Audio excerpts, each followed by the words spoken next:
UKMARS, UK Micromouse and Robotics Society, was founded in 2017 with the aim of promoting interest in small robotics activities in the UK. We have an active membership, monthly online meetings, and we run a number of events throughout the year. These include a conference, our main contest in the summer, and an autumn event where we get to run contests and catch up with each other's progress.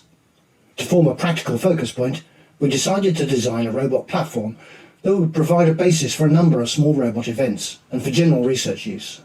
We wanted it to be inexpensive and make use wherever possible of readily available parts. The somewhat modular design makes it possible to add different sensor assemblies, alternative processor options, and a variety of motor drives. That robot is UKMARSBOT. A robot's no good without software, so today we're going to look at some aspects of the newest code available for the robot, the Mazerunner Core. Having a versatile and easy-to-use robot's one thing, making it perform tasks is another. To give builders the best chance of getting results quickly, I wrote a whole bunch of software for it. I knew what I wanted, and I knew what I needed. What I failed to do was distinguish between the need and the want. As a result, there's a bit of everything, and that can only be confusing to the novice or newcomer. There are two main software projects. One is a set of examples illustrating how to set up and use the various features of the robot.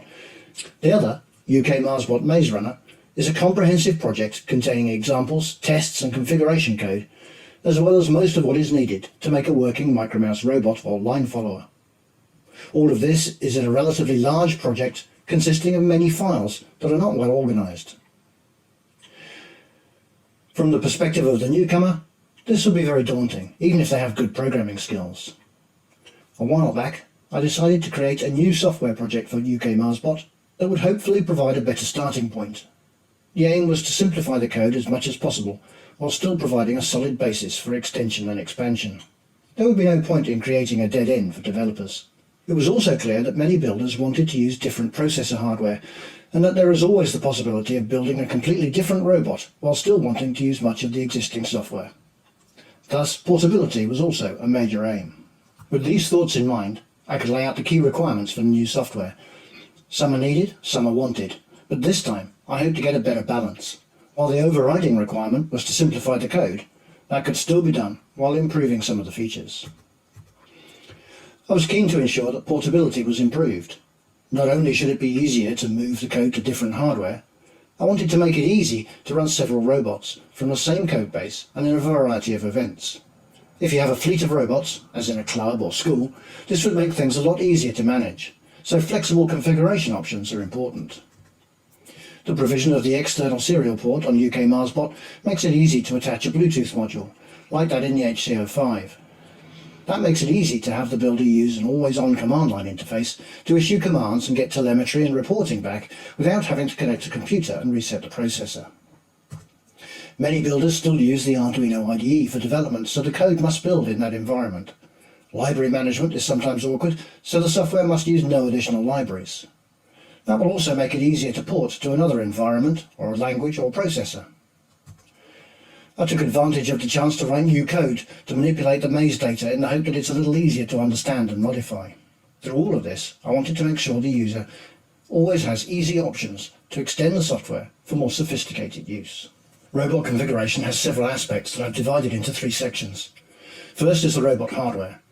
This deals with the processor used, the associated pin assignments, and the physical details of the controller board, but excludes things like the drive system.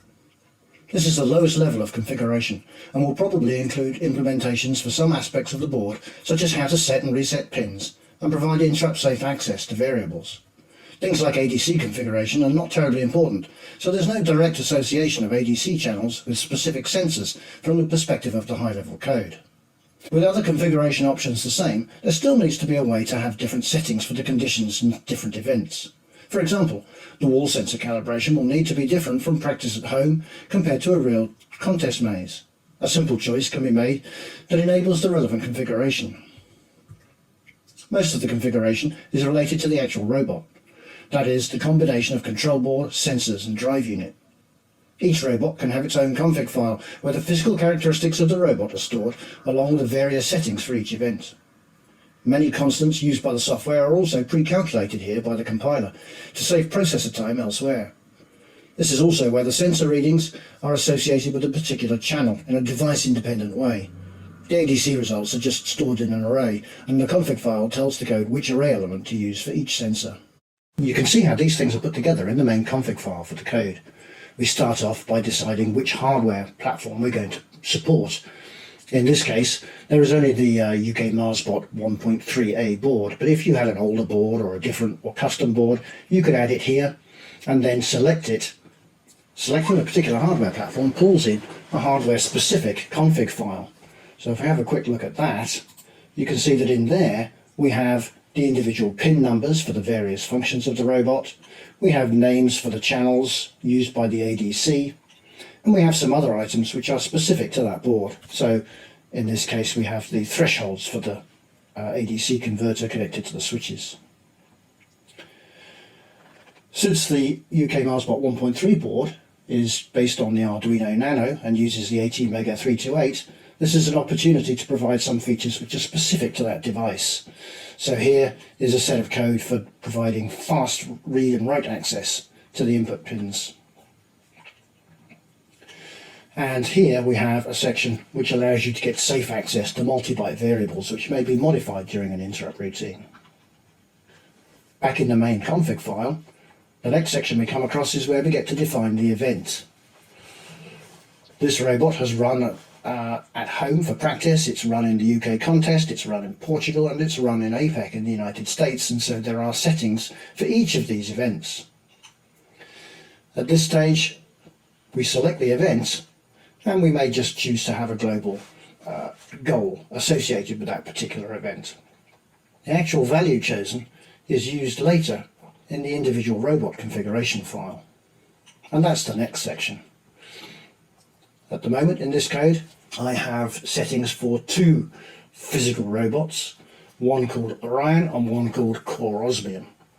The work that I've been doing lately is on robot Orion, and so I have the names of the available robots, I have a selection process here, and then I can pull in the configuration file related specifically to robot Orion.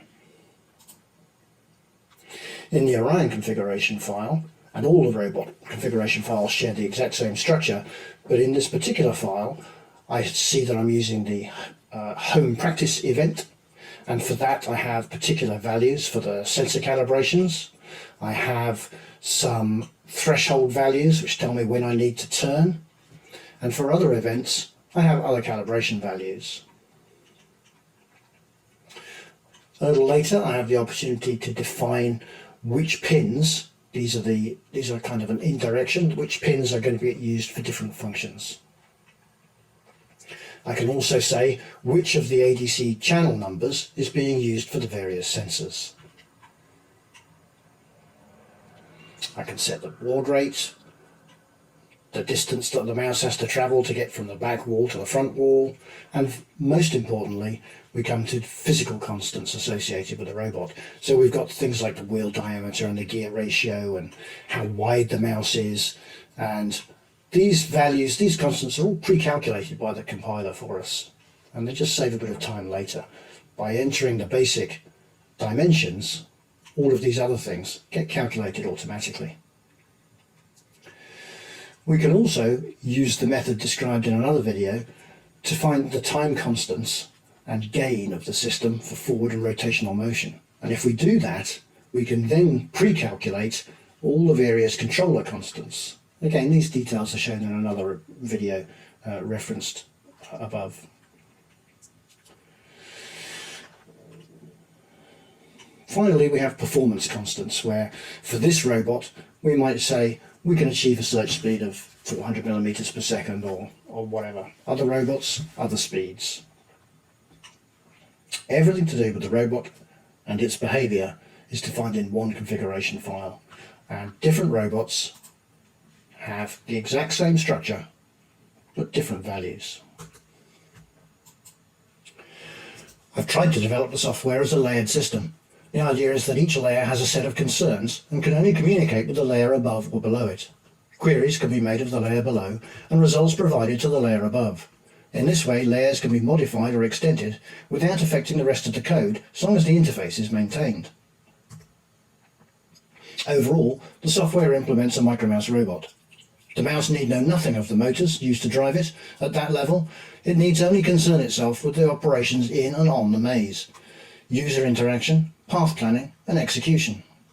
Motion control is handled by a separate layer, which understands more about the capabilities of the robot and implements a basic drive system capable of controlling forward and rotational movement. It looks after the overall acceleration, speeds and positions, and ensures that the demands from the mouse are met. The motion controllers set the desired forward and rotational velocities for the robot and just assume that they will be achieved by the drive system. It's unconcerned with how that happens. It's the job of the motor controller to take these speeds and turn them into actual commands for the motors. Here is where the actual control is implemented. This is the section that guarantees that the demands for speed and position are all satisfied. Up to a point, if you want to change the drive system to a car-like platform, for instance, you should only have to change this section of the code. In general, portability would be enhanced by separating out another layer for the hardware PWM. This has not been done yet to reduce the number of files, but it only amounts to 2 functions. While not quite there yet, the overall aim is to limit the scope of each layer or section of the code. Extensibility is then a question of building upon the features provided by the other layers. For example, much of the code needed to create a line follower is going to be common to that needed by a Micromouse. Most of that is in the task. There will be differences in how the sensor data is interpreted and how to respond.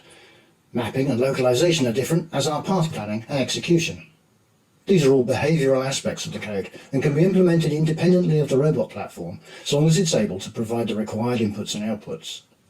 I might expect that a potential line runner code base would only need some different configuration settings and to replace mouse.h with follower.h. The basic UKMARSBOT platform has a dip switch and a button that allow the user to select up to 16 tasks and start or stop them with a button press. This seems flexible until you want to use the robot in a more interactive fashion, such as viewing sensor readings or looking at the map. The serial interface provided by the Arduino has 2 major limitations. The most obvious is the cable, which prevents movement and interferes with positioning for sensor calibration. The other is that the processor resets whenever it's connected. Adding a permanently connected Bluetooth module lets you communicate by radio and makes for a much more flexible user interface. You can start tasks such as sensor calibration and receive the results immediately. Real-time telemetry and activity logging is also easy. By providing a number of predefined reports, it's easier to share data and compare results. The serial I/O has been made more flexible so that it's possible to log to other devices if required. I've also implemented simple selection by occluding the sensors. This is very useful when starting the robot in the maze without physically disturbing it. The more ambitious might add a display device using I2C, and the wheel encoders can be used as inputs as well. I hope that these features, and other features you can find in the code, will serve to illustrate how it might be possible to create and use a code base that is simpler in structure, easier to understand and maintain, while providing for future expansion. By having features separated out into clear functional blocks with well-defined interfaces, it's a much easier task to locate the proper place to make changes. Where possible, this functional block should make a clear distinction between the hardware and the functions that use it. That way, it's easier to identify which parts of the code need attention when porting to new hardware. For the non-C or C++ user, the same approach will help in development and will be easier to identify blocks of code that can be translated and tested piecemeal for another language or environment. Maintaining the general structure will make it easier to work with others, even if they're not using the same hardware or even the same language. For those with many robots, whether they're individuals or groups, the configuration method should make it easier to manage the individual robots while maintaining essentially the same core software. You might note that the current state of the code does not entirely fit these requirements, as there's a balance between full implementation and convenience for users of the Arduino IDE. Much of the code is derived from the original UKMARSBOT Mazerunner code, but there have now been so many changes that it should be regarded not as a development but as a whole new project. Development has been done using Platform I/O in Visual Studio Code, as this provides the most flexible option. When you download it, the main project directory is set up as a Platform I/O project, and you'll probably have to edit the platformio.ini file for your local environment. I've also ensured that the code will build in the current Arduino desktop IDEs. Ideally, I would have split the objects up a little more finely, but I wanted to ensure that the files that make up the project are all visible in the default IDE layout on a 1920 by 1080 screen. Arduino IDE users need only open the Mazerunner Core directory inside the project directory, and it should load up without fuss. There are no external dependencies and no libraries to worry about. The project is maintained on GitHub, and I welcome any contributions. Ideally, you would make a fork of the project on GitHub, make your changes and generate a pull request. If that's not your cup of tea, then please use the issue system in GitHub to suggest corrections or improvements. That way, everyone can see and contribute to the project in a more open manner. The project is still under active development, so you should expect changes frequently. I hope to create a stable release soon that can be used as a common reference point. So let's have a look at a live demonstration of the code running on a stock UKMARSBOT build. This is the Orion robot that's run in a couple of recent contests in various places. The code run in those contests isn't the actual Mazerunner Core code and has many more features. Even so, I want to show that the Mazerunner Core will run on the same hardware and provides all the basics needed to get you running in the maze. So we'll start off by flashing the code to the robot.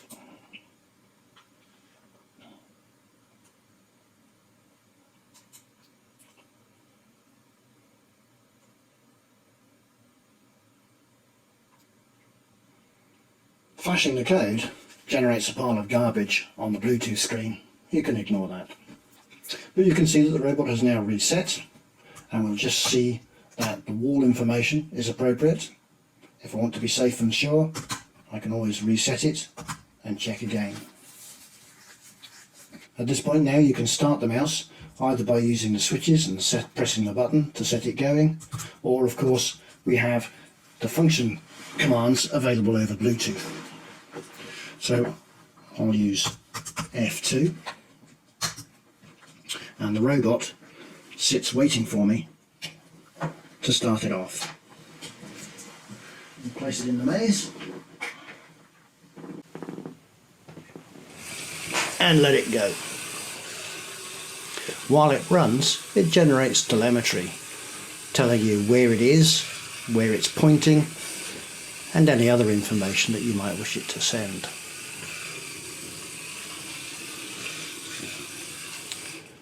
When it's found the goal, it tells you, and then carries on looking to see if there's a better route.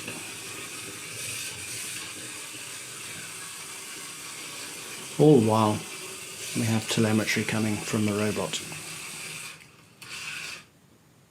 So now we've finished our exploration, and hopefully the robot's got a good idea of what's going on. Let's have a look at the walls. And that appears to be a good representation of the map that we have. The map is ready for use. We can see how the mouse has flooded it by asking it what costs it has. Or if you prefer, you can ask it what directions it will use when it next runs. So let's set it going again. F2, press return.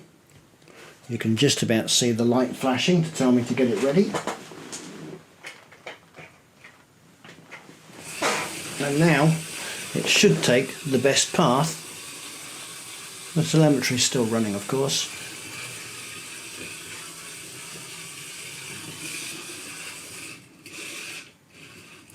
And then return to the start.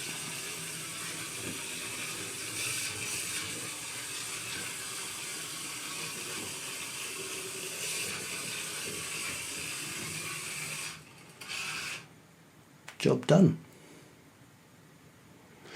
Clearly you'd want it to be running faster than that, but I have to leave you something to do. Mazerunner Core is neither finished nor is it the end of the road for Micromouse development with UKMARSBOT and similar hardware. Rather, it's a beginning for future development. As it stands, it provides what I think is a bare minimum of functionality for Micromouse builders. I don't intend to add much, if anything, in the way of performance enhancements. After all, as an educational tool, it's meant to just get builders off to a sound start. It's up to individuals to work out how to run faster and more reliably. Mazerunner Core is an application-level codebase. I hope to have available separate projects designed especially for testing and configuration of the robot.